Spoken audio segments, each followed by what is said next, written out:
ನೋಡಿ, N D A ಮೈತ್ರಿಕೂಟ ಇದೆಯಲ್ಲ, ನರೇಂದ್ರ ಮೋದಿ ನೇತೃತ್ವ ಎನ್ ಡಿ ಎ ಮೈತ್ರಿಕೂಟ, ಅದರ ಒಟ್ಟು ಬಲ 293, ಬಿ ಜೆ ಪಿಯಿಂದ 240. ಪೂರ್ಣ ಬಹುಮತ ಬಂದಿಲ್ಲ ಬಿ ಜೆ ಪಿಗೆ ಮೂರನೇ ಬಾರಿ, 32 ಕಡಿಮೆ ಇದೆ. ಓಕೆ, ಒಟ್ಟು 293 ಮಾಡ್ಕೊಂಡಿಲ್ಲ. ಜೆ ಡಿ ಯು ಬಳಿ, ನಿತೀಶ್ ಕುಮಾರ್ ಬಳಿ 12 ಎಂ ಪಿಗಳಿದ್ದಾರೆ, ಟಿ ಡಿ ಪಿ ಬಳಿ 16 ಎಂ ಪಿಗಳಿದ್ದಾರೆ. ಒಟ್ಟು ಎಷ್ಟಾಯಿತು? 28 ಆಯಿತು.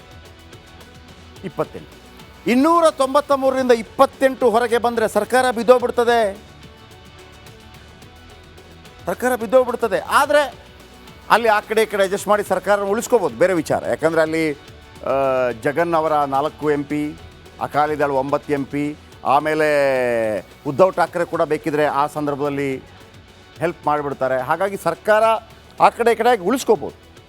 ಆದರೆ ನಿತೀಶ್ ಕುಮಾರ್ ಬರುವಂಥದ್ದು ಕಾಣ್ತಾ ಇಲ್ಲ. ಆದರೆ ಚಂದ್ರಬಾಬು ನಾಯ್ಡು ಮತ್ತು ನಿತೀಶ್ ಕುಮಾರ್ ಯಾವತ್ತೂ ಕೂಡ ಎನಿ ಟೈಮ್ ತಮಗೆ ಲಾಭ ಆಗತ್ತೆ ಅಂತ ಹೇಳುವಾಗ ಪಲ್ಟ್. ಈಗ ನಿತೀಶ್ ಕುಮಾರ್ ಅವರಿಗೆ ಒಂದು ಆಫರ್ ಕೊಡ್ತಾರಪ್ಪ, ಬನ್ನಿ ಇಂಡಿ ಮೈತ್ರಿಕೂಟಕ್ಕೆ ಬನ್ನಿ, ನೀವೇ ಪ್ರಧಾನಮಂತ್ರಿಗಳಾಗಿ. ಯಾಕಂದರೆ ಅವರು ಕೂಡ 238 ಇದ್ದಾರೆ.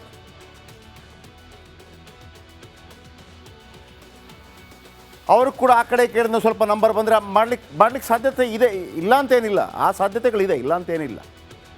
ಆದರೆ ನಿತೀಶ್ ಕುಮಾರ್ ಬೇಡ ಅಂತ ಹೇಳಿದ ಕಾರಣಕ್ಕಾಗಿ ಈಗ ಸ್ವಲ್ಪ ಸೇಫ್ ಇದೆ. ಇಂಡಿ ಕೂಟ ಸೇರಿ ಅಂತ ಲಾಲು ಪ್ರಸಾದ್ ಯಾದವ್ ಆಫರ್ ಕೊಟ್ಟಿದ್ದರು. ಆದರೆ ಲಾಲು ಪ್ರಸಾದ್ ಆಫರ್ ತಿರಸ್ಕರಿಸಿದ್ದಾರೆ ನಿತೀಶ್ ಕುಮಾರ್. 2 ಬಾರಿ ತಪ್ಪು ಮಾಡಿದ್ದೇನೆ, ಇನ್ನು ಮಾಡಲ್ಲ ಅಂತ ಹೇಳಿದ್ದಾರೆ. ನಿತೀಶ್ ಹೇಳಿಕೆ ಬಳಿಕವೂ ಇಂಡಿ ಮೈತ್ರಿಕೂಟ ಸುಮ್ಮನಿಲ್ಲ. ಲಾಲು ಪ್ರಸಾದ್ ಯಾದವ್, ನಿತೀಶ್ ಕುಮಾರ್ ಸ್ನೇಹಿತರು ಒಟ್ಟಿಗೆ ಸರ್ಕಾರ ಮಾಡಿದ್ದಾರೆ. ನಿತೀಶ್ ಮೇಲೆ ನಂಬಿಕೆ ಇದೆ ಅಂತ ಲಾಲು ಅವರ ಮಗಳು ಮಿಸಾ ಭಾರತಿ ಹೇಳಿದ್ದಾರೆ. 2024ರಲ್ಲೂ ನಿತೀಶ್ ಎಲ್ಲೂ ಹೋಗಲ್ಲ ಅಂತ ಹೇಳಿದರು. 2024ರ ಜನವರಿಯಲ್ಲಿ ಇಂಡಿ ಕೂಟವನ್ನು ನಿತೀಶ್ ಕುಮಾರ್ ಬಿಟ್ಟರು. ಅದಕ್ಕೂ ಕಾರಣ ಇದೆ. ಇಂಡಿ ಕೂಟ ರೆಡಿ ಮಾಡಿದ್ದೆ ನಿತೀಶ್ ಕುಮಾರ್. ನನ್ನನ್ನು ಸಂಚಾಲಕನಾಗಿ ಮಾಡ್ತಾರೆ, ಪ್ರಧಾನಮಂತ್ರಿ ಅಭ್ಯರ್ಥಿಯನ್ನಾಗಿ ಮಾಡ್ತಾರೆ ಅಂತೇಳಿ ನಿತೀಶ್ ಕುಮಾರ್ ಕಾಯ್ತಾ ಇದ್ರು. ಇಲ್ಲ, ಅವರು ಆ ಕಡೆ ಹೊರಟೋಗ್ಬಿಟ್ರು. ಅಮಿತ್ ಶಾ ಹೇಳಿಕೆಯಿಂದ ನಿತೀಶ್ ಕುಮಾರ್ಗೆ ಬೇಜಾರಾಗಿದ್ದಾಗ ಬಿಹಾರ ಚುನಾವಣೆ ಬಳಿಕ ನಮ್ಮಿಂದಲೇ CM ಆಯ್ಕೆ ಅಂತ ಹೇಳಿದರು. ಒಂದು ಚಾನಲ್ನಲ್ಲಿ ಹೇಳಿಕೆಯನ್ನು ಕೊಟ್ಟಿದ್ದರು ಅಮಿತ್ ಶಾ. 2020 ಎಲೆಕ್ಷನ್ನಲ್ಲಿ BJP 70 ಸೀಟ್ ಗೆದ್ದಿತ್ತು, JDU 43 ಕಡೆ ಗೆದ್ದರೂ BJP ತಾನು ಮುಖ್ಯಮಂತ್ರಿ ಆಗಲಿಲ್ಲ. ನಿತೀಶ್ ಕುಮಾರ್ ಅವರಿಗೆ ಮುಖ್ಯಮಂತ್ರಿ ಪಟ್ಟ ಕೊಟ್ಟು ತಾನು DCM ಆಯಿತು. ನಿತೀಶರನ್ನೇ CM ಮಾಡ್ತೀವಿ ಎಂದಿದ್ದರು BJP ಅವರು. ಆದರೆ ಈಗ ನಾವೇ CM ಆಯ್ಕೆ ಮಾಡ್ತೀವಿ ಅಂತಿದ್ದಾರೆ. ಚುನಾವಣೆಯಲ್ಲಿ BJP ಹೆಚ್ಚು ಸೀಟ್ ಗೆದ್ದರೆ ಏನು ಗತಿ? ಮಹಾರಾಷ್ಟ್ರದಂತೆಯೇ CM ಪಟ್ಟ ಕೇಳಿಬಿಟ್ಟರೆ ಮುಂದಿನ ಚುನಾವಣೆ. ಹಾಗಾಗಿ ನಿತೀಶ್ ಕುಮಾರ್ಗೆ ಒಂದು ಟೆನ್ಷನ್ ಶುರುವಾಗಿದೆ. ಅದು ಎಲ್ಲಿ ತನಕ ಬಂದಿಲ್ಲ ಅಂತ ಕಾದು ನೋಡೋಣ. ನೋಡಿ, ಎನ್ ಡಿ ಎ ಮೈತ್ರಿಕೂಟ ಇದೆಯಲ್ಲ, ನರೇಂದ್ರ ಮೋದಿ ನೇತೃತ್ವ ಎನ್ ಡಿ ಎ ಮೈತ್ರಿಕೂಟ, ಅದರ ಒಟ್ಟು ಬಲ 293, ಬಿ ಜೆ ಪಿಯಿಂದ 240.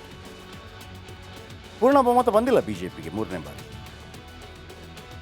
32 ಕಡಿಮೆ ಇದೆ. ಓಕೆ, ಒಟ್ಟು 293 ಮಾಡ್ಕೊಂಡಿಲ್ಲ. ಜೆ ಡಿ ಯು ಬಳಿ, ನಿತೀಶ್ ಕುಮಾರ್ ಬಳಿ 12 ಎಂ ಪಿಗಳಿದ್ದಾರೆ, ಟಿ ಡಿ ಪಿ ಬಳಿ 16 ಎಂ ಪಿಗಳಿದ್ದಾರೆ. ಒಟ್ಟು ಎಷ್ಟಾಯಿತು? 28 ಆಯಿತು. 28, 293ರಿಂದ 28 ಹೊರಗೆ ಬಂದರೆ ಸರ್ಕಾರ ಬಿದ್ದೋಗ್ಬಿಡ್ತದೆ. ಆದರೆ ಅಲ್ಲಿ ಆ ಕಡೆ ಈ ಕಡೆ ಅಡ್ಜಸ್ಟ್ ಮಾಡಿ ಸರ್ಕಾರ ಉಳಿಸ್ಕೋಬೋದು, ಬೇರೆ ವಿಚಾರ. ಯಾಕಂದರೆ ಅಲ್ಲಿ ಜಗನ್ ಅವರ 4 M P, Akali Dal 9 M P, ಆಮೇಲೆ ಉದ್ಧವ್ ಠಾಕ್ರೆ ಕೂಡ ಬೇಕಿದ್ರೆ ಆ ಸಂದರ್ಭದಲ್ಲಿ ಹೆಲ್ಪ್ ಮಾಡಿಬಿಡ್ತಾರೆ. ಹಾಗಾಗಿ ಸರ್ಕಾರ ಆ ಕಡೆ ಈ ಕಡೆಯಾಗಿ ಉಳಿಸ್ಕೋಬೋದು. ಆದರೆ ನಿತೀಶ್ ಕುಮಾರ್ ಬರುವಂಥದ್ದು ಕಾಣ್ತಾ ಇಲ್ಲ. ಆದರೆ ಚಂದ್ರಬಾಬು ನಾಯ್ಡು ಮತ್ತು ನಿತೀಶ್ ಕುಮಾರ್ ಯಾವತ್ತೂ ಕೂಡ ಎನಿ ಟೈಮ್ ತಮಗೆ ಲಾಭ ಆಗತ್ತೆ ಅಂತ ಹೇಳುವಾಗ ಪಲ್ಟ್. ಈಗ ನಿತೀಶ್ ಕುಮಾರ್ ಅವರಿಗೆ ಒಂದು ಆಫರ್ ಕೊಡ್ತಾರಪ್ಪ, ಬನ್ನಿ ಇಂಡಿ ಮೈತ್ರಿಕೂಟಕ್ಕೆ ಬನ್ನಿ, ನೀವೇ ಪ್ರಧಾನಮಂತ್ರಿಗಳಾಗಿ.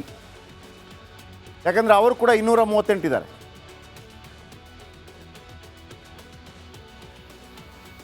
ಅವರು ಕೂಡ ಆ ಕಡೆ ಕೇಳಿದ ಸ್ವಲ್ಪ ನಂಬರ್ ಬಂದರೆ ಮಾಡ್ಲಿಕ್ಕೆ ಸಾಧ್ಯತೆ ಇದೆ, ಇಲ್ಲ ಅಂತೇನಿಲ್ಲ. ಆ ಸಾಧ್ಯತೆಗಳಿದೆ, ಇಲ್ಲ ಅಂತೇನಿಲ್ಲ.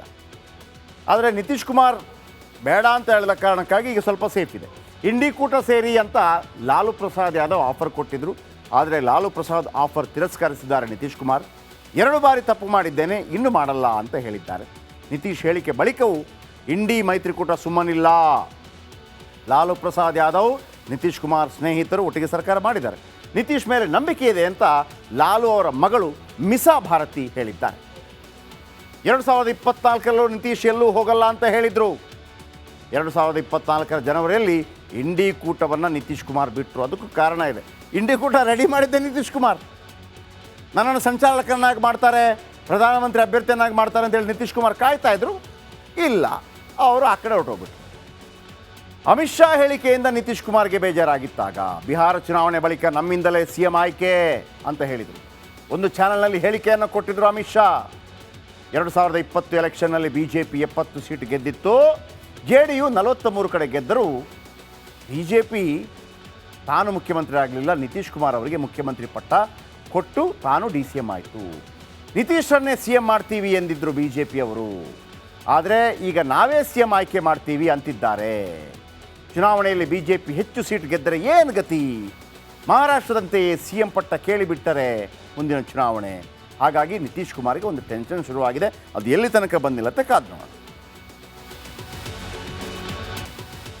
ನೋಡಿ, NDA ಮೈತ್ರಿಕೂಟ ಇದೆಯಲ್ಲ, ನರೇಂದ್ರ ಮೋದಿ ನೇತೃತ್ವ NDA ಮೈತ್ರಿಕೂಟ, ಅದರ ಒಟ್ಟು ಬಲ 293, BJP ಒಂದೇ 240.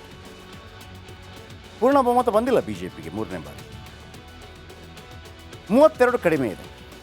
ಓಕೆ, ಒಟ್ಟು 293 ಮಾಡ್ಕೊಂಡಿದ್ದಾರೆ. JDU ಬಳಿ, ನಿತೀಶ್ ಕುಮಾರ್ ಬಳಿ 12 MP ಗಳಿದ್ದಾರೆ.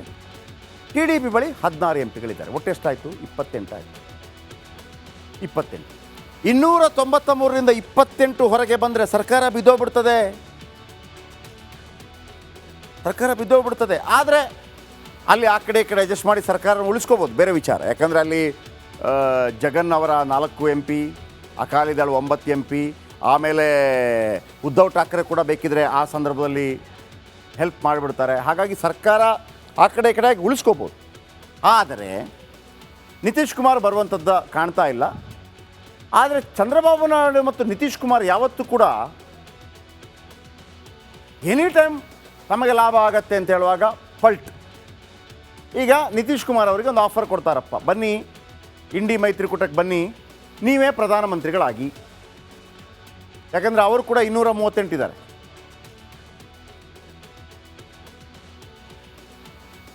ಅವರು ಕೂಡ ಆ ಕಡೆ ಕೇಳಿದ ಸ್ವಲ್ಪ ನಂಬರ್ ಬಂದರೆ ಮಾಡ್ಲಿಕ್ಕೆ ಸಾಧ್ಯತೆ ಇದೆ, ಇಲ್ಲ ಅಂತೇನಿಲ್ಲ. ಆ ಸಾಧ್ಯತೆಗಳಿದೆ, ಇಲ್ಲ ಅಂತೇನಿಲ್ಲ. ಆದರೆ ನಿತೀಶ್ ಕುಮಾರ್ ಬೇಡ ಅಂತ ಹೇಳಿದ ಕಾರಣಕ್ಕಾಗಿ ಈಗ ಸ್ವಲ್ಪ ಸೇಫ್ ಇದೆ. ಇಂಡಿ ಕೂಟ ಸೇರಿ ಅಂತ ಲಾಲು ಪ್ರಸಾದ್ ಯಾದವ್ ಆಫರ್ ಕೊಟ್ಟಿದ್ದರು. ಆದರೆ ಲಾಲು ಪ್ರಸಾದ್ ಆಫರ್ ತಿರಸ್ಕರಿಸಿದ್ದಾರೆ ನಿತೀಶ್ ಕುಮಾರ್.